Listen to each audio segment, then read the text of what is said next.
लोग कहते हैं शिव पुराण क्या देती है, आप दिल से सुनो तो सही। जब जब विपदा आएगी, कोई रोग आ गया, कोई बीमारी आ गई, कोई कष्ट आ गया, कोई तकलीफ आ गई, आपने आस्था चैनल पर कथा सुनी है, मोबाइल पर कथा सुनी है, उस कथा का अगर एक अंश भी आपको याद रह गया तो किसी के दुख में तुरंत खड़े होकर आप श्री शिवाय नमस्तुभ्यं जप तो सकते हो, खड़े होकर बता तो सकते हो कि ये उपाय कर ले तुरंत आराम लग जाएगा। तू कर तो सही, शंकर पे विश्वास रख तो सही, शंकर का नाम ले तो सही।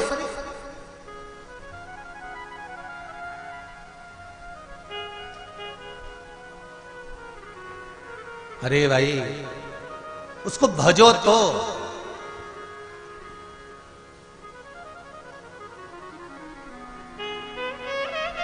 गुरुजी मेरा नाम मीना सोनी है, मैं आपकी कथा 6 महीने से सुन रही हूं। 12 जनवरी 2022 को मेरे पति को लकवा लग गया, जिससे उनका मुंह टेढ़ा हो गया, वो जमीन पर गिर पड़े। गुरुदेव शरीर बेकार हो गया, किसी काम का नहीं रहा। लकवा लगने के बाद जमीन पर गिर गए, मुख टेढ़ा हो गया। तभी 6 महीने से शिव महापुराण की कथा सुन रही थी और श्री शिवाय नमस्तुभ्यं का जाप मैंने करना प्रारंभ करा। उनका हाथ पकड़ा, 15 से 20 मिनट तक मैंने जैसा आपने कहा था सरसों के तेल का प्रयोग, वो तेल लाकर उनके शरीर पर मलना, शिव जी का श्री शिवाय नमस्तुभ्यं कहकर चालू करा। 15 से 20 मिनट तक मला।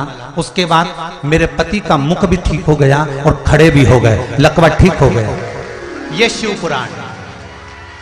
बैठो बहन, बैठ जाइए। हर हर महादेव। ये शिव महापुराण की कथा। अभी तो लोगों को यही नहीं मालूम था कि सूर्य नारायण भगवान को जल चढ़ाते हैं तो वो जल का जो पानी निकलता है, सूर्य की किरण पड़ती है तो शरीर के रोग भी कर देती है। अब लोगों को जरा पानी चढ़ाना चालू तो करने दो। हॉस्पिटल में कोई बीपी और शुगर वाला नहीं जाएगा, सब घर में ही ठीक हो जाएगा। करो तो। नए संवत्सर से नियम बना लो, 1 बाल्टी पानी भरकर रखो, 1 तांबे का लोटा घर के पास में दरवाजे के पास रखो। घर के व्यक्ति से कह दो जब जाओ जब जाकर जल चढ़ाकर शिव जी को जाना।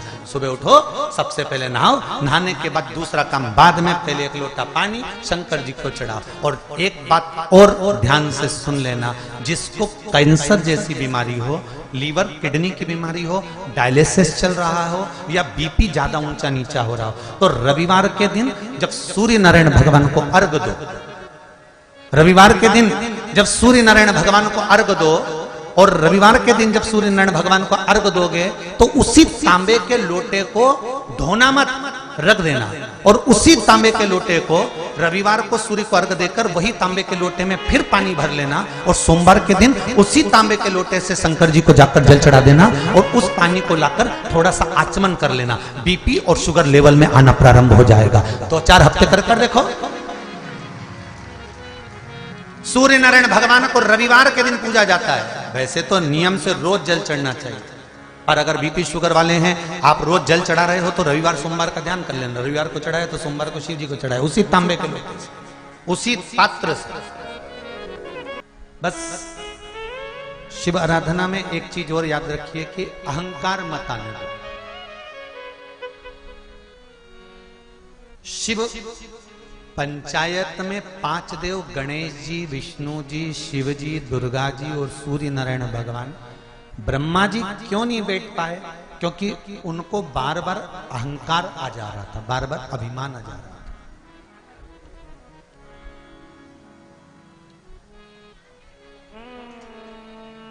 सब कुछ आए पर अहम नहीं आना चाहिए।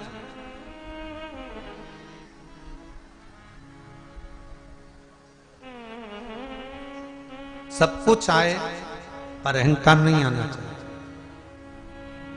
धन कितना भी आए, कितनी भी सत्ता, कितना भी वैभव हो जाए, अहंकार मत आने दो। हाँ तुम समझ गए ना, बस बहुत है, ठीक है। तो बोई रेडी है ना। एक काम करते हैं, 2-4-8 दिन के लिए आ जाते हैं तो हमको छत्तीसगढ़िया सिखा देंगे, ठीक है।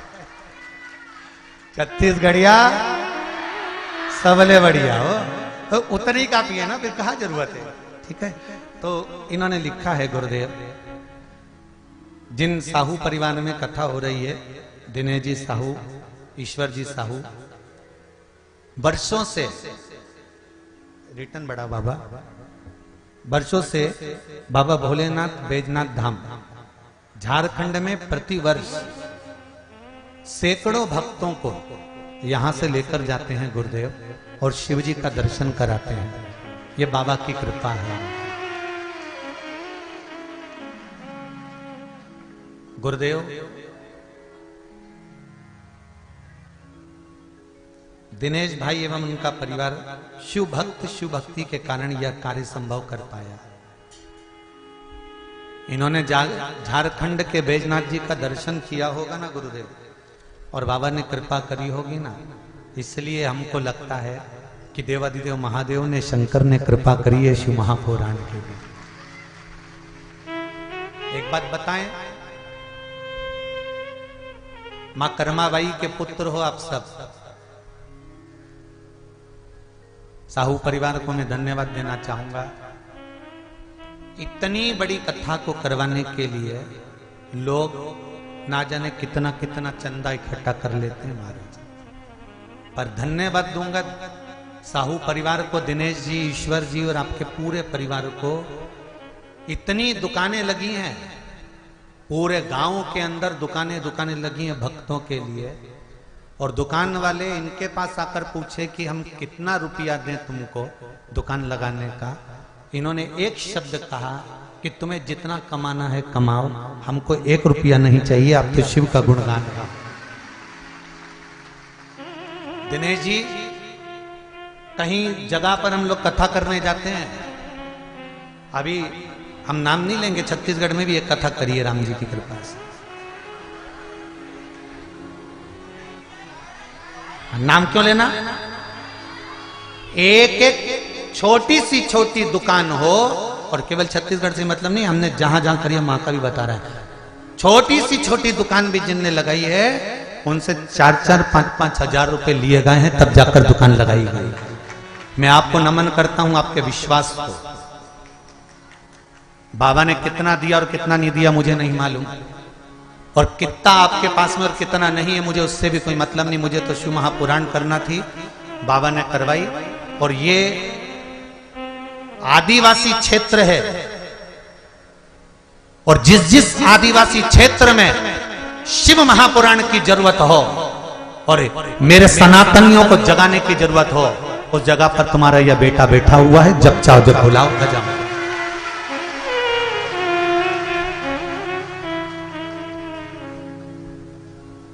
इस क्षेत्र में कथा की जरूरत थी, इस क्षेत्र में कथा की बहुत जरूरत थी। यहां लोग भटक रहे थे, शंकर को नहीं जान पाए। आज आप सब लोग जो आए हो ना बाहर से इस गांव में, इस गांव का आपने विकास कर दिया साहब, इस गांव को आगे बढ़ा दिया आपने। आने से मेहमान जब आते हैं ना किसी के घर में, तो घर वालों का हौसला बढ़ता है कि मेरे घर में मेरी जीजी आई, मेरे काका जी आए, मेरी बुआ जी आई, मेरे फूफा जी आए। पर जब इस हौले के कोसा गांव के अंतर्गत, हले कोसा के अंतर्गत जब आप आए हैं, तो यहां पर आने से आप लोगों ने गांव का एक एक घर का एक विश्वास बढ़ा दिया है। आप लोगों ने विश्वास जागृत कर दिया है इस गांव के अंदर, जो ऊर्जा दी है आप लोगों ने। बहुत बहुत धन्यवाद, दिल से कथा है। एक साधारण छोटी सी दुकान, वो भी छोटे से गांव में, और छोटी सी दुकान के अंतर्गत छोटा सा काम काज करना, ये तो शिव ही करा सकता है, किसी की सामर्थ्यता नहीं है। और वो जो करता है उसके सिवाय कोई नहीं कर सकता। एक पत्र कितना सुंदर आया है, कोई सिस्टर मैडम ने लिखा है,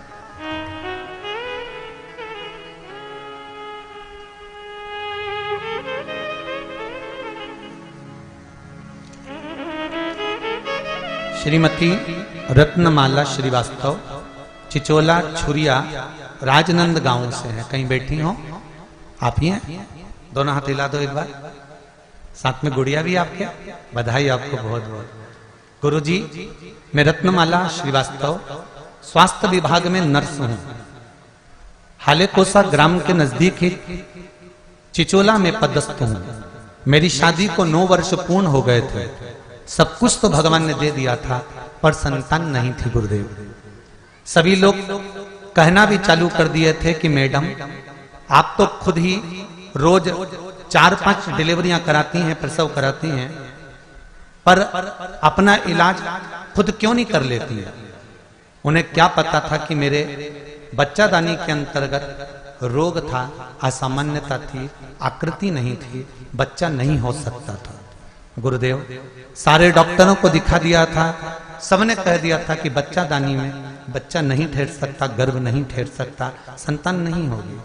तब गुरुदेव पशुपति व्रत 5 सोमवार शिवजी के मंदिर जाना, जल चढ़ाना, बेलपत्र चढ़ाना, उस बेलपत्र और जल का सेवन करना, और बाबा की ऐसी कृपा हो गई गुरुदेव कि मेरे घर में संतान हो गई गुरुदेव। मैं उसको लेकर गया। बहुत बहुत बधाई आपको। बैठिए। श्री शिवाय नमस्ते। शिव कृपा। जब दुनिया ताने दे, अब शब्द कहने दो, कहे तो अब शिव का भजन तो करो, शिव का स्मरण तो करो। ब्रह्मा जी को केवल एक अहंकार था, इसलिए 5 पंचायत के सदस्यों में ब्रह्मा जी नहीं बैठ पाए।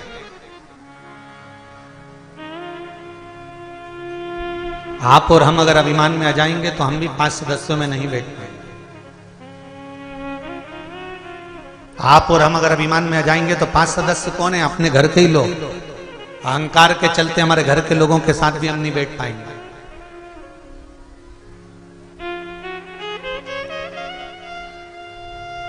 जब अभिमान टूटता है तब सुख मिलता है।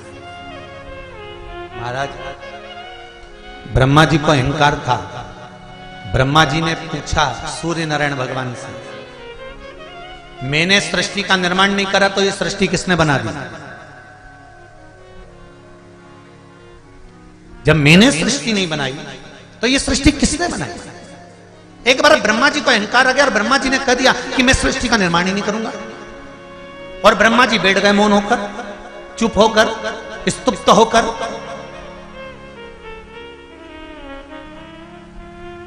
और जब मौन होकर, स्तुप्त होकर ब्रह्मा जी बैठे, सृष्टि का निर्माण बंद हो गया।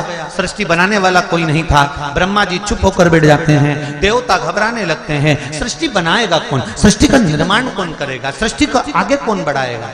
ब्रह्मा जी तो मौन हो गए। पर अच्छे का अहंकार नहीं रहा तो ब्रह्मदेव का नहीं टूटेगा। वही हुआ। एक इंदु नाम के ब्राह्मण थे, उनके यहां कोई संतान नहीं थी। महाराज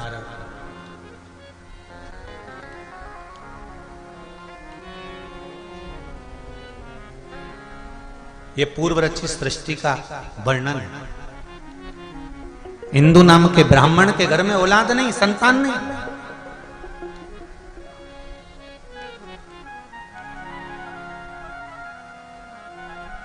और जब संतान नहीं हुई इंदु नाम के ब्राह्मण के यहां, तब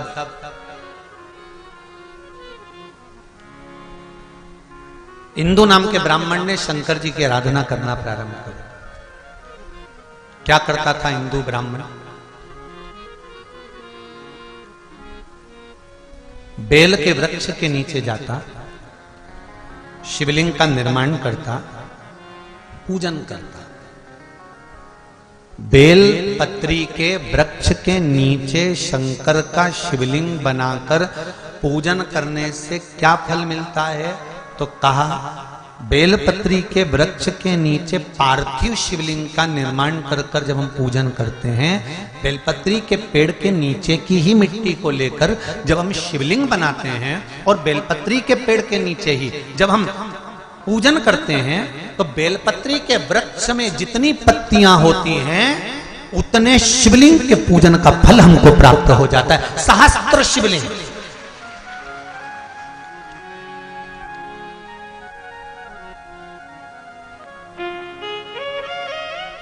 सहस्त्र शिवलिंग का फल। हम आपसे भी कहेंगे कभी कभी अगर मौका मिले ना, पार्थिव शिवलिंग का निर्माण करते रहना चाहिए। एक बार सीहोर कुबेरेश्वर धाम में कथा बाची थी, शिवलिंग पार्थिश्वर शिवलिंग शिव महापुराण की कथा। अगर नहीं सुनी हो तो जब फ्री टाइम रहा करे तो उसको सुन लिया करो। पहले बहुत सारी शिव पुराण की कथा बाची है, पार्वती, सती, उमा, गंगा। अभी शिव पंचायत चल रही है। इसके बाद में जो रायसेन में होगी, भोपाल से 40 किलोमीटर की दूरी पर, वहां जो कथा होगी वो त्रिपुंड शिव महापुराण की कथा होगी। वो कथा पूरी होने के बाद में फिर शायद वो 9 तारीख को समापन होगी और 13 तारीख को शिव महापुराण की कथा हरिद्वार में प्रारंभ हो जाएगी। तो हरिद्वार में जो कथा रखी है उसका नाम रखा है शिव पौड़ी। हरि की पौड़ी शिव महापुराण की कथा, हर की पौड़ी, हर का द्वार शिव महापुराण की कथा, जो हरिद्वार में 13 तारीख से प्रारंभ होगी। 13 अप्रैल से है 13 से 19 अप्रैल तक हरिद्वार की भूमि। तो कथाओं का क्रम अलग अलग है। आप कथा वही है पर उसके रस तत्व को हमको ग्रहण करना है। कई लोग कहते हैं गुरुजी शिव महापुराण की कथा तो आजकल आप छूते हो, बस वो छू लिया ना, चल तो वही रही है ना, है तो शंकरी, सुन तो रखे हो ना। शिवलिंग का उत्पत्ति, पार्वती जी का ब्याह, सती मैया का भस्म होना, कथा वही है पर उसमें जो मूल तत्व है उसको हम श्रवण करें जिससे हमारे जीवन की सार्थकता।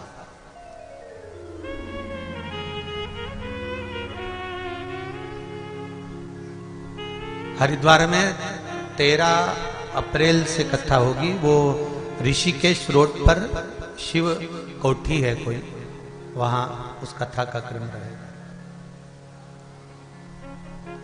हैदराबाद का कोई परिवार है वो करा रहा है। महाराज शिव कथा कह रहे हैं।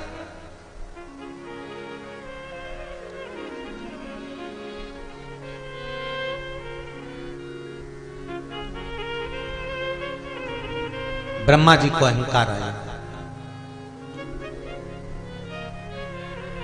उन्होंने सृष्टि रचना का काम बंद करा।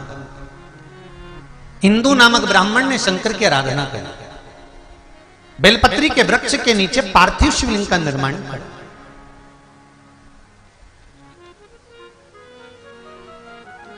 जैसे पीपल के वृक्ष के नीचे लव और कुश ने हनुमान जी को बांध दिया था, हनुमान जी एक एक पीपल के पत्ते को गिन रहे थे और राम राम बोल रहे थे। पत्ते को गिनते जाएं और राम राम बोलते जाएं। उसी तरह जब हम बेलपत्री के वृक्ष के नीचे पार्थिव शिवलिंग का निर्माण करते हैं और उसका पूजन करते हैं तो उस वृक्ष में जितने पत्ते होते हैं उतने शिवलिंग का फल हमारे भाग्य में लिखा जाता है। उसको कहते हैं सहस्त्र शिवलिंग का लाभ। हमारे पार्थिव शिवलिंग की पूजन का लाभ हमारे भाग्य के अंतर्गत हमारी किताब में लिखा जाता है। क्या आपने हजारों शिवलिंग का पूजन किया? आप में से कितने लोग हैं जो पार्थिव शिवलिंग बनाते हैं? हाथ उठाओ जरा। बनाते हो पार्थिव शिवलिंग? रोज नहीं बनाओ तो 6 महीने में एक बार बनाओ, 3 महीने में बनाओ, 2 महीने में बनाओ, महीने में बनाओ, नहीं बने तो श्रावण महीने में बनाओ। पर पार्थिव शिवलिंग का निर्माण करना चाहिए, भले साल में एक बार करो पर करो।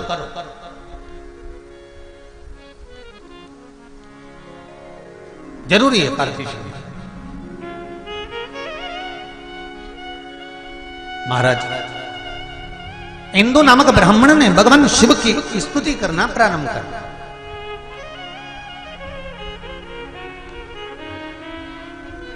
हाँ, ये हरिद्वार की जो कथा है वो शिव फार्म, हरिद्वार में जो कथा होगी 13 अप्रैल से 19 अप्रैल तक आस्था चैनल पर आएगी। वो 1 बजे से 4 बजे तक।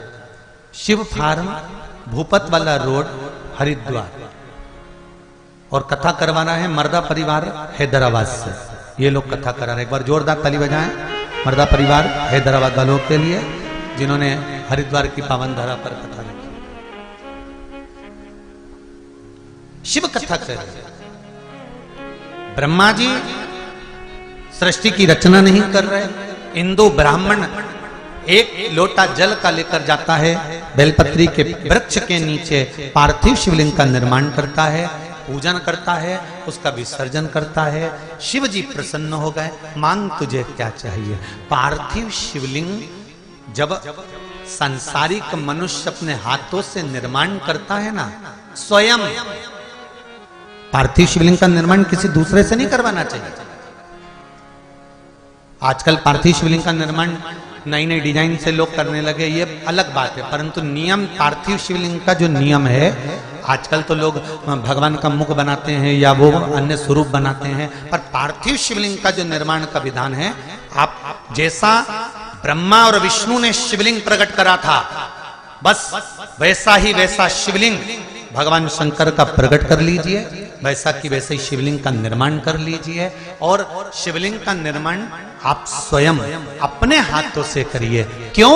क्योंकि लिंग पुराण के अंतर्गत आता है, जब सांसारिक मनुष्य अपने हाथों से किसी ब्राह्मण के साक्षी में बैठकर स्वयं यजमान जब शिवलिंग का निर्माण करता है, तो उसके हाथ की अगर कोई रेखा बेकार भी है तो शिवलिंग को बनाते बनाते वो रेखा सुधर जाती है। और रेखा का निर्माण अगर गलत भी हो गया है तो वो सवर जाता है। बहुत अच्छे अच्छे शिवलिंग का निर्माण होता है, पर निवेदन करेगी व्यास की, आप अपने हाथों से शिवलिंग का निर्माण करिए। जब शिवलिंग थोड़ा सा आप बना दो और आपसे सही ना बने, तब जो विद्वान ब्राह्मण आपके पास में बैठे हों, कर्मकांडी ब्राह्मण बैठे हों, उनसे कहो, गुरुजी मैंने बना दिया, मेरे से जैसा बना, अब आप इसको सही कर दीजिए। फिर ब्राह्मण देवता उस शिवलिंग को श्रेष्ठ कर दे।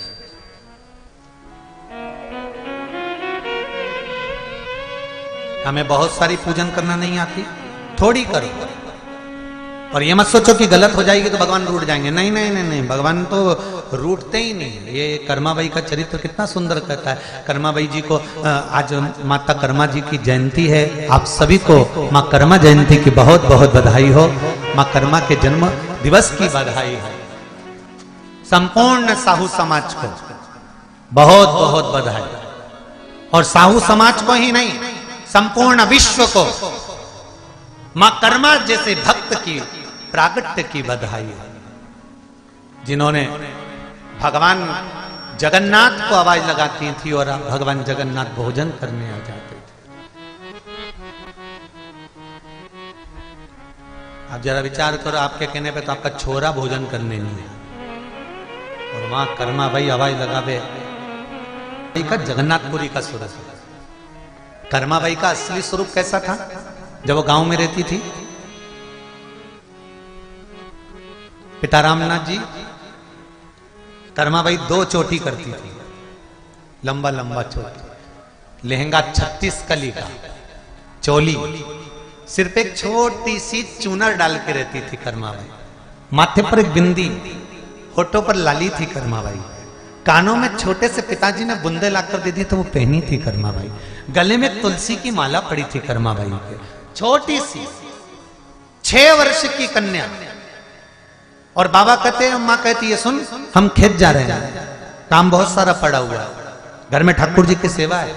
इतने बड़े लड्डू गोपाल थे, लड्डू गोपाल मतलब आगे बैठे ना, ऐसे लड्डू गोपाल छोटे से करेंगे, और तू सुन इनकी सेवा कर देना, और सेवा कर कर इनको भोग धरा देना। हाँ, और बाबा और माँ चले गए। कर्माबाई 6 साल की, इसको तो भोजन बनाना आता नहीं था। अब 6 साल की लड़की कितना भोजन बनाए? माँ को देखा था उसने भोजन बनाते हुए कि माँ खिचड़ी अच्छी बनाती थी, पर उसको खिचड़ी बनाना भी नहीं आता था। उसने सोचा खिचड़ी कैसे बनाए। माँ एक बर्तन रखती थी, बर्तन में पानी डालती थी, चावल डालती थी, दाल डालती थी, नॉन मिर्ची डालती थी, खिचड़ी बनाती थी। कर्माबाई ने भी एक इतना बड़ा बर्तन रख दिया, उसमें 1 कटोरी चावल डाल दिया, 1 बाल्टी पानी, चावल 1 कटोरी, बाल्टी भर के पानी, थोड़ा नमक, थोड़ी मिर्ची, और कर्माबाई भगोने को हिलाने लगी, चूल्हे पे रख के हिलाते हिलाते हिलाते हिलाते दोपहर हो गई, पर कर्माबाई की खिचड़ी नहीं बनी, क्योंकि वो खिचड़ी की जगह चावल का माड़ तैयार हो गई, कपड़े कलप देने वाला झोलिया तैयार हो गया। कर्माबाई ने देखा खिचड़ी नहीं बनी। कर्माबाई गई पड़ोस वाली काकी के पास में, काकी बाबा और मैया तो बाहर गए, खिचड़ी कैसे बनाते हैं? काकी ने कहा 2 गिलास पानी डालो, थोड़ा 1 कटोरी चावल, जिसको नहीं आती हो खिचड़ी बनाना लिख लो। 2 गिलास पानी, 1 कटोरी चावल, आधी कटोरी दाल, थोड़ा नून, थोड़ी मिर्ची, धीमी आंच में रख के उसको पका ले। कर्माबाई ने पकाया, खिचड़ी तैयार हो गई।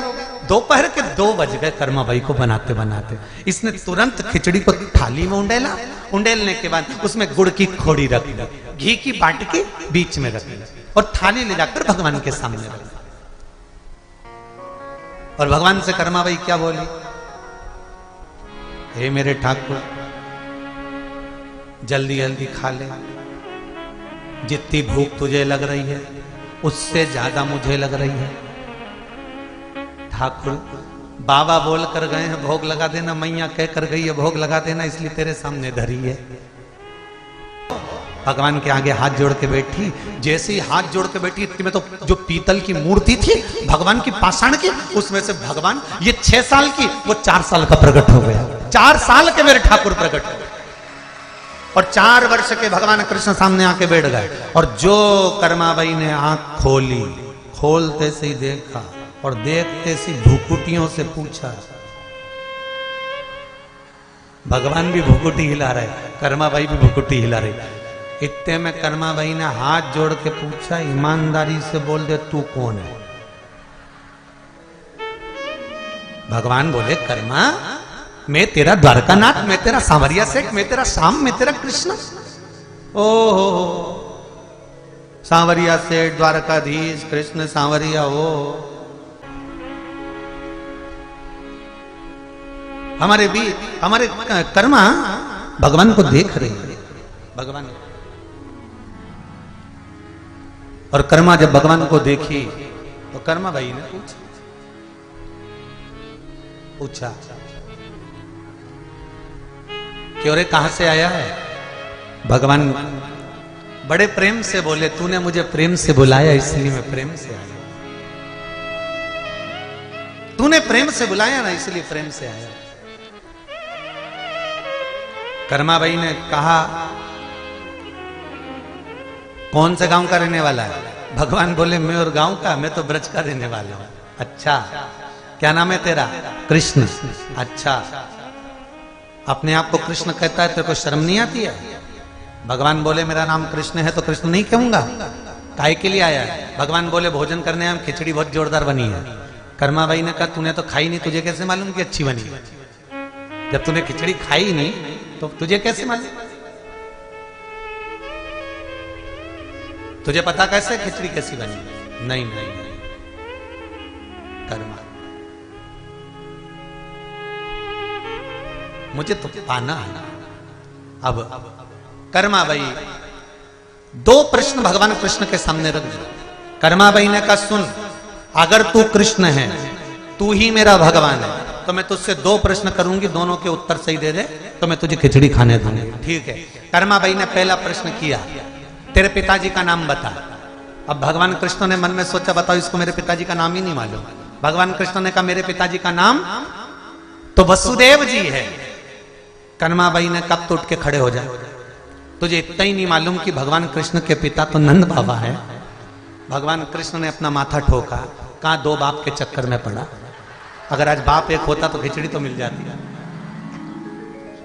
अब कर्माबाई ने दूसरा प्रश्न करा, तेरी मैया का नाम बता दे, मां का नाम बोल। तो कर्माबाई जैसी पूछी तो भगवान कृष्ण को लगा कि पिताजी का नाम जब नंद बाबा बताया ना तो मैया का नाम यशोदा बताया होगा, जो पक्का है। तो भगवान बोले मेरी मैया का नाम तो यशोदा है। इतने में कर्माबाई बोली अब तो उठ ही जा, पूरा ही उड़ जा। तो कर्माबाई ने पूछा वो क्यों? भगवान कृष्ण पूछे वो क्यों? कर्माबाई बोली तुझे इतना नहीं मालूम कि भगवान कृष्ण तो देवकी के जाए थे। भगवान कृष्ण ने मन में सोचा ये कौन रिश्तेदारी बताता, पिताजी बता दिए नंद बाबा, मां बता दी देव, खिचड़ी बीच में लटक गई। अब खिचड़ी का क्या करें? भगवान कहने लगे अच्छा मैं जाता हूं। कर्माबाई बोली रुक जा जीम ले। अच्छा ये कर्माबाई ने हाथ से खिचड़ी के 2 हिस्से कर दिए, इधर भी घी, इधर भी घी, इधर भी गुड़, इधर भी गुड़, ये तेरा ये मेरा, तू पहले खा ले। भगवान कहने लगे मैं खा तो लूंगा पर थोड़ा पर्दा